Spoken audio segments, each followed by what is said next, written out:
사도신경으로 우리의 신앙을 고백하겠습니다. 나는 전능하신 아버지 하나님, 천지의 창조주를 믿습니다. 나는 그의 유일하신 아들 우리 주 예수 그리스도를 믿습니다. 그는 성령으로 잉태되어 동정녀 마리아에게서 나시고 본디오 빌라도에게 고난을 받아 십자가에 못 박혀 죽으시고 장사된 지 사흘 만에 죽은 자 가운데서 다시 살아나셨으며 하늘에 오르시어 전능하신 아버지 하나님 우편에 앉아 계시다가 거기로부터 살아있는 자와 죽은 자를 심판하러 오십니다. 나는 성령을 믿으며 거룩한 공교회와 성도의 교제와 죄를 용서받는 것과 몸의 부활과 영생을 믿습니다. 아멘. 하나님께서 오늘 우리에게 주시는 말씀은 사무엘상 22장 말씀입니다. 구약 성경 445쪽 사무엘상 22장 말씀을 교독하겠습니다. 그러므로 다윗이 그곳을 떠나 아둘람 굴로 도망하매 그의 형제와 아버지의 온 집이 듣고 그리로 내려가서 그에게 이르렀고 환난당한 모든 자와 빚진 모든 자와 마음이 원통한 자가 다 그에게로 모였고 그는 그들의 우두머리가 되었는데 그와 함께 한 자기 400명 가량이었더라. 다윗이 거기서 모압 미스베로 가서 모압 왕에게 이르되 하나님이 나를 위하여 어떻게 하실지를 내가 알기까지 나의 부모가 나와서 당신들과 함께 있게 하기를 청하나이다 하고 부모를 인도하여 모압 왕 앞에 나아갔더니 그들은 다윗이 요새에 있을 동안에 모압 왕과 함께 있었더라. 선지자 갓이 다윗에게 이르되 너는 이 요새에 있지 말고 떠나 유다 땅으로 들어가라. 다윗이 떠나 헤렛수풀에 이르니라. 사울이 다윗과 함께 있는 사람들이 나타났다 함을 들으니라. 그때 사울이 기브아 높은 곳에서 손에 단창을 들고 에셀 나무 아래에 앉았고 모든 신하들은 그의 곁에 섰더니 사울이 곁에 선 신하들에게 이르되 너희 베냐민 사람들아 들으라. 이새의 아들이 너희에게 각기 밭과 포도원을 주며 너희를 천부장 백부장을 삼겠느냐. 너희가 다 공모하여 나를 대적하며 내 아들이 이새의 아들과 맹약하였으되 내게 고발하는 자가 하나도 없고 나를 위하여 슬퍼하거나 내 아들이 내 신하를 선동하여 오늘이라도 매복하였다가 나를 치려 하는 것을 내게 알리는 자가 하나도 없도다 하니 그때에 에돔 사람 도액이 사울의 신하 중에 섰더니 대답하여 이르되 이새의 아들이 노베 와서 아히두베의 아들 아히멜렉에게 이른 것을 내가 보았는데 아히멜렉이 그를 위하여 여호와께 묻고 그에게 음식도 주고 블레셋 사람 골리앗의 칼도 주더이다. 왕이 사람을 보내어 아히두베의 아들 제사장 아히멜렉과 그의 아버지의 온 집 곧 노베에 있는 제사장들을 부르매 그들이 다 왕께 이른지라. 사울이 이르되 너 아히두베의 아들아 들으라.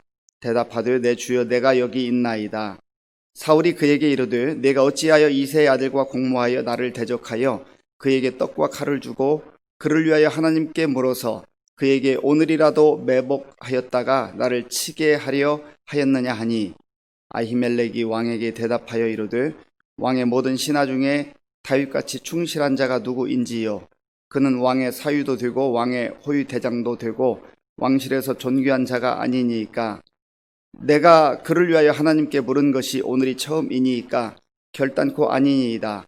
원하건대 왕은 종과 종의 아비의 온 집에 아무것도 돌리지 마옵소서. 왕의 종은 이 모든 크고 작은 일에 관하여 아는 것이 없나이다 하니라. 왕이 이르되 아히멜렉아 네가 반드시 죽을 것이요 너와 네 아비의 온 집도 그러하리라 하고 왕이 좌우의 호위병에게 이르되 돌아가서 여호와의 제사장들을 죽이라. 그들도 다윗과 합력하였고 또 그들이 다윗에 도망한 것을 알고도 내게 알리지 아니하였음이니라 하나 왕의 신하들이 손을 들어 여호와의 제사장들 죽이기를 싫어한지라. 왕이 도액에게 이르되 너는 돌아가서 제사장들을 죽이라 하매 에돔 사람 도액이 돌아가서 제사장들을 쳐서 그날에 세마포 에봇 입은 자 85명을 죽였고 제사장들의 성읍 노베 남녀와 아이들과 젖 먹는 자들과 소와 나귀와 양을 칼로 쳤더라. 아이두베의 아들 아히멜렉의 아들 중 하나가 피하였으니 그의 이름은 아비아달이라. 그가 도망하여 다윗에게로 가서 사울이 여호와의 제사장들 죽인 일을 다윗에게 알림해 다윗이 아비아달에게 이르되 그날에 에돔 사람 도액이 거기 있기로 그가 반드시 사울에게 말할 줄 내가 알았노라. 네 아버지 집의 모든 사람 죽은 것이 나의 탓이로다. 두려워하지 말고 내게 있으라. 내 생명을 찾는 자가 네 생명도 찾는 자니 네가 나와 함께 있으면 안전하리라 하니라. 아멘. 다윗의 도피 생활이 계속되고 있습니다.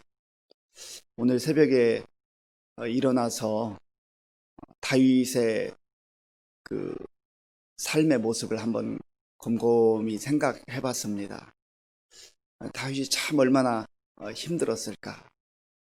도망자의 신세로 10여 년을 이렇게 보내야 했던 다윗의 그 인생이 얼마나 참 답답했을까, 얼마나 불안하기도 했을까 하는 그런 생각을 가졌습니다. 다윗이 그 험난한 세월들을, 그 시간을 극복할 수 있었던 것은 다윗의 의지가 강해서가 아닙니다. 그 자신이 뭐 대단한 그러한 사람이 되어서 그런 것도 아닙니다. 다윗은 철저하게 자신의 연약하고 부족함 속에서도 정말 하나님의 은혜를 구하고 하나님을 의지하는 그 믿음이 그의 이 도피 생활하는 그 참 험난하고 불안한 세월들을 이기게 했던 겁니다. 오늘 본문 1절 말씀을 같이 읽어보겠습니다. 그러므로 다윗이 그곳을 떠나 아둘람 굴로 도망하매 그의 형제와 아버지의 온 집이 듣고 그리로 내려가서 그에게 이르렀고. 아멘. 여기 보면 다윗이 이제 가드 지역을 떠나서 다시금 아둘람이라고 하는 곳으로 도망을 해야만 했습니다. 도망자는 한 곳에 오래 머무를 수 없지 않습니까? 그러다 보니까 블레셋 지역인 그 가드 아기스 왕 앞에 가서 참 미친 채 하는 그런 수모를 겪기도 하고 또 거기에서 놀림을 당하기도 했습니다. 그러다가 이제는 또 아둘람이라고 하는 그 굴이 있는 광야 지역으로 갔습니다. 그런데 오늘 1절에 보면 거기에 아버지의 온 집 그리고 형제들이 다윗이 아둘람 굴에 왔다고 하는 소식을 듣고 그쪽으로 가게 되었습니다. 왜 가족들이 가게 되었을까? 아마 가족들도 생명의 위협을 느꼈거나 뭔가 대단히 환경적으로 불안한 상황에 있었던 것 같습니다. 그렇지 않았겠어요? 우리가 그저 추정하고 상상해 볼 수 있는 거지만 누군가 한 사람을 붙잡기 위해서 가족들을 또 협박하고 가족들에게서 뭔가 정보를 알아내려고 하는 것은 뭐 고대나 지금이나 비슷할 거라 생각이 됩니다. 그래서 가족들의 안전마저도 위험한 상황이 됐다고 하는 겁니다. 그래서 다윗이 도망자 신세이면서도 가족까지 돌보아야 되고 부양하는 그러한 참 더 어렵고 힘겨운 상태에 이르게 된 겁니다. 그런데 2절 말씀을 보면 이 다윗의 육신적인 가족뿐만 아니라 더 엄청난 가족들이 생기게 되는 것을 봅니다. 우리 2절 말씀 같이 읽어보겠습니다. 환난 당한 모든 자와 빚진 모든 자와 마음이 원통한 자가 다 그에게로 모였고 그는 그들의 우두머리가 되었는데 그와 함께 한 자가 400명 가량이었더라. 아멘. 여기 보면 이제 도망하는 도망자의 신세가 자기 혼자의 몸도 가누기가 쉽지 않을 건데 그 아버지의 온 집과 또 형제들까지 모여들었고 또 어려움을 당하고 있는 사람들이 모여서 400명이나 되는 아주 거대한 대가족 공동체를 이루게 된 겁니다. 아둘람이라고 하는 굴을 이제 학자들이 이렇게 연구를 해보니까요, 몇 년 전에 이 비슷한 굴이 발견됐다는 그 소식을 들은 적이 있습니다. 굉장히 거대한 동굴인데 그 아둘람 굴로 추정되는 그런 굴이 발견됐다고 하는 겁니다. 그런데 이 아둘람이라고 하는 이 뜻이 보호처, 피난처라고 하는 그런 의미를 가지고 있습니다. 지금 이 아둘람 굴, 다윗 자신도 지금 도망다니는 신세이지만 다윗에게 몰려드는 그 가족들과 형제들, 그리고 어려움을 겪고 있는 사람들을 어찌 보면 다윗이 품어주는 그 보호처와 피난처 같은 역할을 하고 있다는 겁니다. 참 놀라운 일이죠. 어떻게 이런 상황이 되었을까? 특별히 여기 보면 환난 당한 자, 그리고 모든 빚을 지고 있는 자, 마음이 원통한 자. 그러니까 이 세 부류의 사람들은요, 아마 그 당시 이스라엘 상황 속에서 너무나 고난 가운데 있었던 상황이 자세히 설명되어 있지는 않지만 살아갈 희망이 없는 사람들, 그리고 억울하고 너무너무 분통 터지는 그러한 사람들, 그리고 늘 빚에 쫓겨 다녀야만 하는 그러한, 하루도 편하게 잠을 잘 수 없을 만큼 그렇게 시달리며 사는 사람들, 그러한 사람들이 모였다는 거예요. 어떻게 이 사람들이 여기에 모여들게 되었을까? 다윗의 그 품성, 다윗의 인격, 다윗의 신앙 고백이 어우러진 그의 삶을 통해서 사람들을 품을 수 있는 그러한 상황이 되었지 않나라는 생각을 해봅니다. 그러고 보면은 다윗이 여기에서 어찌 보면 철저하게 이제 훗날 또 이스라엘 왕이 되겠지만 어려움을 겪는 백성들의 그 아픔, 고통, 눈물을 어루만지고 또 함께하고 그들의 고충을 들어주고 하는 지도자로서의 훈련을 받는 과정이기도 한 것 같다 하는 그러한 마음이 듭니다. 우리가 지나온 세월들을 가만히 돌아볼 때에 우리 자신들이 겪는 환난이 있습니다. 또 빚진 것과 같은 그러한 참으로 불안하고 또 마음 편히 생활할 수 없었던 그런 시절들, 그리고 원통함이 내 마음에 가득해서 정말 너무너무 우리 한국 사람들 한이 맺힌다고 그러잖아요. 이 한이 맺히는 것과 같은 그러한 한이 내 가슴을 눌러가지고 고통스러웠던 그런 나날들, 참 힘들고 어려웠지만 또 예수님 안에서 가만히 지난 날들을 돌아보면 참 그 고난이, 그 역경이 나를 만들었다, 나를 사람 되게 했다, 내 모난 성격, 모난 마음, 그 모든 내 인생의 모난 것들을 참으로 부드럽게 만들어주고 또 깎아서 오늘의 내가 되었다 하는 그런 생각을 하지 않습니까?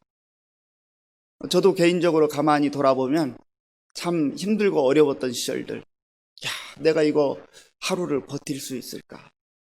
오늘 하루를 또 살아낼 수 있을까? 그렇게 하나님 앞에서 하늘을 바라보며 기도했던 그런 시간들이 참 많습니다. 그런데 세월이 흐르고 보니까 그러한 시간들이 의미 없는 시간이 아니라는 거죠. 어찌 보면 가장 힘들고 어려웠던 그런 시절들, 그 시절들을 통하여서 하나님이 더 가까이 내 곁에 계심을 알게 하시고, 사실 그때는 가까이 있다는 걸 잘 몰랐어요. 오히려 가장 멀리 있는 하나님처럼 느꼈는데, 이제 세월이 조금씩 흐르면서 하나님이 그때 가장 내 곁에 계셨구나. 가족도 친구도 또 그 누구도 함께 할 수 없는, 물리적으로 함께 할 수 없는 그 힘들고 어려웠던 그 시간에 우리 하나님께서 함께 하셨구나 하는 것을 알게 되고, 또 그것을 알면서 하나님께서 베푸신 은혜가 얼마나 컸는가 하는 것을 조금씩 알게 되었습니다. 그러니까 그 고난과 역경의 세월들이 오늘 나를 만들었구나, 오늘 나를 있게 했구나, 하나님께로 더 가까이 이끌었구나 하는 그런 생각을 하게 된 겁니다.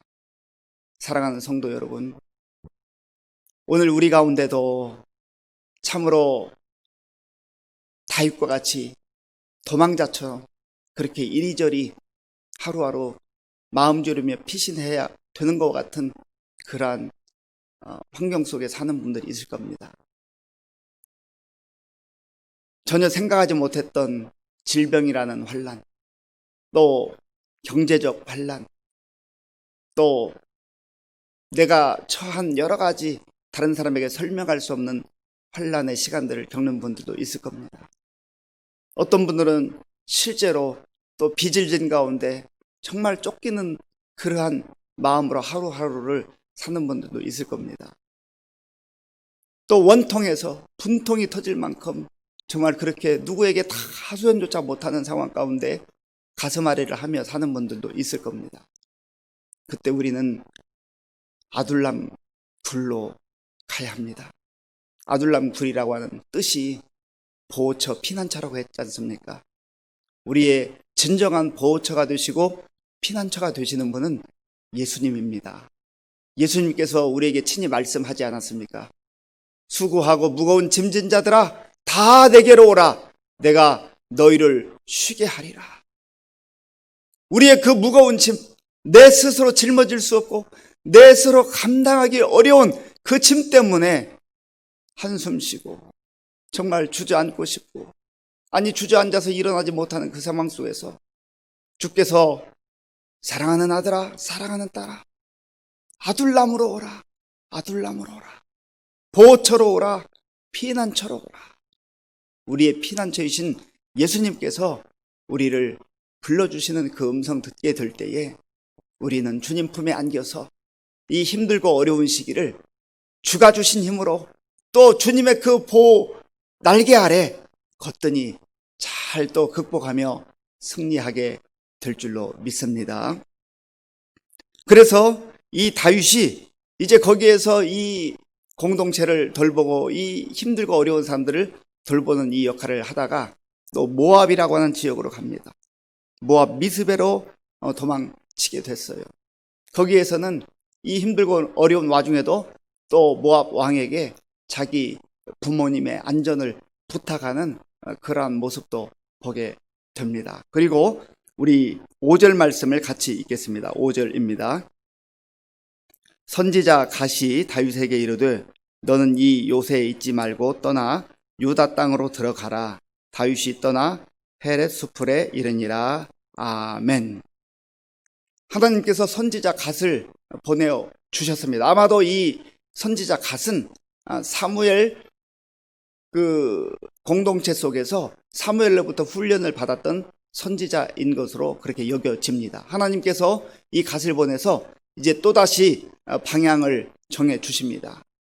그러니까 힘들고 어려운 가운데 있지만 다윗은 참으로 사람들이 또한 그에게 와서 의지할 뿐만 아니라 하나님께서 곳곳에서 또 시마다 때마다 필요한 사람들을 보내어 주셔서 이번에는 선지자 갓을 통하여서 그의 길을 안내하는 그러한 모습을 보게 되는 거죠.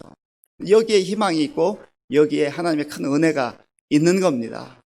아무리 상황이 좋고 모든 것이 잘 풀리는 것 같아도 하나님이 함께하지 않는 인생, 하나님의 음성이 들리지 않는 그 인생은요, 뭐 사실은 영적으로 보면 앞길이 캄캄한 거예요. 그러나 다윗은 어찌 보면 어디로 가야 할지 모르는 그러한 상황 속에서도 하나님이 필요할 때마다 또 말씀을 통해서 또 기도를 통해서 응답해 주셨고, 또 이번에는 선지자 갓을 보내셔서 그의 앞길을, 방향을 인도해 주시는 걸 볼 때 참 고난 중에도 은혜가 있다 하는 겁니다. 이제 사울 왕의 행보를 보면서 이제 마지막으로 결론을 짓기를 원합니다. 이제 사울이 베냐민 사람들에게 가가지고 너희들이 왜 나를 도와주지 않느냐, 나를 반역하는 저 다윗을 왜 붙잡아 오지 않느냐 하면서 오히려 자신이 억울해하는 어처구니없는 일이 일어납니다. 그때 다윗이 노베 가서 제사장 아히멜렉의 도움을 받았었는데, 그 사실을 엿보았던 에돔 사람 도액이라는 사람이 다윗이 이런 도움을 받았습니다 하면서 아히멜렉을 고발하게 됩니다. 자, 그때 이 사울 왕이 어떻게 하는가? 11절 우리 같이 읽겠습니다. 왕이 사람을 보내어 아이두베의 아들 제사장 아히멜렉과 그의 아버지의 온 집 곧 노베에 있는 제사장들을 부르매 그들이 다 왕께 이른지라. 아멘. 우리 13절도 읽겠습니다. 13절입니다. 사울이 그에게 이르되 내가 어찌하여 이새의 아들과 공모하여 나를 대적하여 그에게 떡과 칼을 주고 그를 위하여 하나님께 물어서 그에게 오늘이라도 매복하였다가 나를 치게 하려 하였느냐 하니. 아멘. 지금 이거는 참 사실과는 전혀 동떨어진 얘기죠. 물론 아히멜렉이 다윗에게 떡을 주고 또 골리앗의 칼을 내어주는 것은 사실입니다. 그러나 다윗이 지금 사울을 죽일 여력도 없거니와 죽이려는 마음이 전혀 없습니다. 그런데 사울은 계속해서 착각에 빠져서 다윗이 자기를 죽이려고 하고 있다 하는 그 명분을 가지고 오히려 자기의 그 사리를 더욱더 키워나가는 거죠. 그때 아히멜렉이 사울에게 말합니다. 왕이시여, 다윗만큼 충신이 어디 있고 다윗만큼 나라와 민족을 위해서 일하는 사람이 어디 있습니까? 게다가 다윗은 왕의 사위이기도 하잖아요. 그런데 왜 그러십니까? 하고 참 왕 앞에서 그 충심을 말해요. 충심을. 바른 말 하는 게 쉽지 않아요. 그런데 그렇게 말합니다. 그때 사울이 다시 한번 그 이야기를 귀담아 들어야 되는데 제사장이 간곡히 말해도 듣지 않습니다. 그러면서 그 신하들에게 이 제사장을 죽여라, 그리고 그의 가족들을 다 죽여라 명령합니다. 그런데 그 신하들이 두려워하죠. 하나님께서 기름 부어 세우신 제사장들 죽이는 것을 꺼려합니다. 그때 에돔 사람 도액에게 사울이 다 죽이라고 명령을 하죠.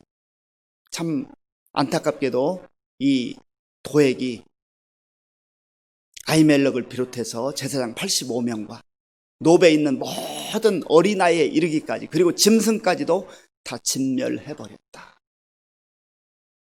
이것은 도액의 행위이기도 하지만 결국은 사울의 명령으로 일어난 결과이기 때문에 사울이 그렇게 죽인 거나 마찬가지죠.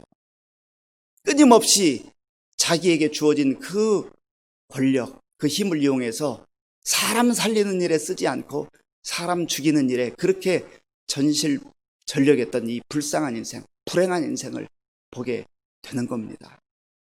다윗은 도망치면서도 사람들을 품고 부모를 생각하고 형제들을 보호하는 그러한 사람이었다고 한다면, 사울은 그보다 더 큰 힘과 능력을 가지고 있으면서도 그 힘을 사람 죽이는 일에 사용했다 하는 거죠. 사랑하는 성도 여러분, 오늘 우리가 가지고 있는 그 힘을 어디에 사용하시렵니까? 쫓기면서도 자기 자신이 도피 생활을 하면서도 다른 사람을 품을 수 있는 그 넉넉함, 그것이 어디로부터 온 겁니까? 하나님의 은혜입니다. 또한 우리가 참으로 이 세상을 살면서 너무나 억울하고 힘들고 참 고통의 상황들 속에 있을 때에 다른 데로 가려지 말고 보호처이고 피난처이신 예수 그리스도께로 나아올 때 주께서 우리를 쉬게 하시고 우리를 보호해 주실 줄로 믿습니다. 오늘 그 은혜 가운데 하루를 사실 수 있기를 바랍니다. 기도하겠습니다. 아버지 하나님 감사합니다. 오늘 우리에게 주신 말씀을 기억하며 오늘 나 홀로 사는 인생이 아니요 피난처이신 우리 주님을 의지하며 그 품 안에서 사는 우리 모든 성도님들 다 되게 하여 주시옵소서. 오늘도 기도의 제목으로 하나님께 예물을 드립니다. 기쁘게 받아 주옵소서. 예수님의 이름으로 기도하옵나이다. 아멘. 주기도문으로 예배를 마치겠습니다. 하늘에 계신 우리 아버지, 아버지의 이름을 거룩하게 하시며 아버지의 나라가 오게 하시며 아버지의 뜻이 하늘에서와 같이 땅에서도 이루어지게 하소서. 오늘 우리에게 일용할 양식을 주시고 우리가 우리에게 잘못한 사람을 용서하여 준 것 같이 우리 죄를 용서하여 주시고 우리를 시험에 빠지지 않게 하시고 악에서 구하소서. 나라와 권능과 영광이 영원히 아버지의 것입니다. 아멘. 우리 오늘 우리에게 주신 말씀을 생각하면서 기도하시기를 바라고요. 또 특별히 나라와 민족을 위해서 우리가 이번 한 주간 금식을 할 수 있는 분들은 한 끼라도 금식하면서 기도하시고요. 또 식사를 하실 수 있는 분들 열심히 잘 식사하시면서 나라와 민족을 위해서 교회를 위해서 기도하는 한 주간 되기를 바랍니다. 또 우리 교회를 위해서 성도들을 위해서 기도하겠습니다. 아버지 하나님 감사합니다. 하나님께서 은혜를 베풀어 주셔서 지난 밤도 주님의 은혜 가운데 잘 쉬게 하시고 또 오늘 새로운 날 하나님 앞에 나와서 하나님 아버지의 말씀을 듣고 기도할 수 있도록 인도하여 주셔서 감사합니다. 하나님 아버지 간절히 원하옵기는 다윗이 도피 생활을 하는 가운데도 하나님의 은혜를 덧입고 하나님의 은혜 가운데 산 것을 봅니다. 또 자신의 삶도 참 힘들었을 터인데 가족들을 품어야 했고 또 환난당한 자, 원통한 자, 빚진 자들을 품어야 하는 그러한 삶을 살았습니다. 아버지 하나님 어려움 속에서도 참으로 다른 사람을 품어줄 수 있는 그 넉넉한 마음으로 살 수 있었던 것은 하나님의 놀라운 은혜가 임하였기에 그러한 삶을 살게 된 줄로 믿습니다. 아버지 하나님 우리 모두 다 힘들고 어려운 세월들을 살아가고 있습니다. 하나님 아버지 우리 자신들 어렵지만은 또 내 가족들, 내 형제들, 내 주변에 있는 사람들, 우리 사랑하는 성도들 아버지가 힘들고 어려울 때에 저들을 품을 수 있는 넉넉한 마음을 허락하여 주시옵소서. 아버지 하나님 내 힘으로 할 수 없사오니 정말 주께서 주시는 그 힘으로 말미암아서 그러한 삶을 살아갈 수 있도록 인도해 주시기를 간절히 바라옵나이다. 아버지 특별히 우리 사랑하는 성도님들 오늘 삶의 현장 속에서 정말 힘들고 어려워서 한 걸음도 떼기 힘든 그런 우리 성도님들 보호처가 되시며 피난처가 되시는 예수 그리스도를 바라보게 하시고 예수님 품에 안겨서 주님 주시는 그 힘과 능력으로 다시 무세임을 얻게 하시고 하나님 아버지와 힘든 세상 속에서도 주님과 더불어 한 걸음 한 걸음 나아가는 우리 모든 성도님들